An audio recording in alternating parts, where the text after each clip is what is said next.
حاجة على ما أسمع. أنا بقى كده فضلة خيرك حبيب ضلع، مش مشكلة، دي حاجة بسيطة زي ما تقولي كده حاجة على ما أسمع. ده أنا حتى ما أقدرش أقول قلب انظلم. ما هي قصتنا يعني ما كانتش زي مهند ونور، ولا شفت فيها جنة وحور، أو كلام قديم بتاع الشوق اللي بنعيشه قد البحور. وإيه بقى إحساس غالبنا والشعور بلا نيلة. ده حتى كانت مشاعرنا باردة وضلمة دايما من غير شموع. فما تاخديش في بالك وما تعمليش موضوع. الغدر منك شيء طبيعي، شيء مشروع في عرف طبعك، لازم يكون أكيد مبلوع. فإيه يعني هعتبره حب من طرف مقطوع؟ إيه يعني حبيتك وطلعت أنا مخدوع؟ وإيه يعني كل لما تشوفيني تلاقي عيني مغرقاها من صدمة الدموع، ويبان عليا إن أنا موجوع؟ بتشمتي فيا اللي يسوى وما يسواش.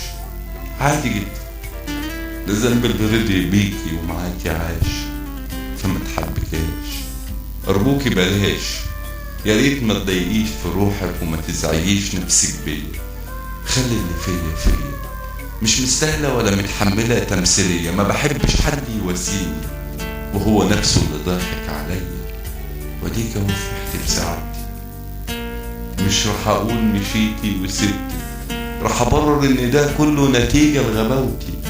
سذاجة جوايا ودي خيبتي من يوم طفولتي.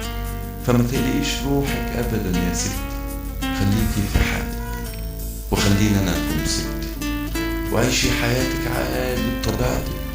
كتر خيرك، معلش بقى تعبناكي معانا حبيبتي. ما تخافيش خالص، انا عن نفسي هقضيها وراح اعيش فيها وبراحتي. خلاصة بس ان انا عمري معامل حد تاني بطيبتي، ودي كانت مأساتي معاكي شبه معاناتي مع الزمن. طلعت في الاتنين بجم وبرسيم وبترسنة. ياما قالولي اوعى تصدق حد يقولك بيك حلم، خلي بالك وامشي بنصيحة من فاف سلم. لكن اعمل ايه في مخ الضل؟ عشان كده بقيت انا حاجة عالدايرة. فضلت خيرك معلش قد الغرض برضه زي بعض، خليها عليك معلش حاجة على نفسي. انا بقى كده فضلت خيرك حبيبي.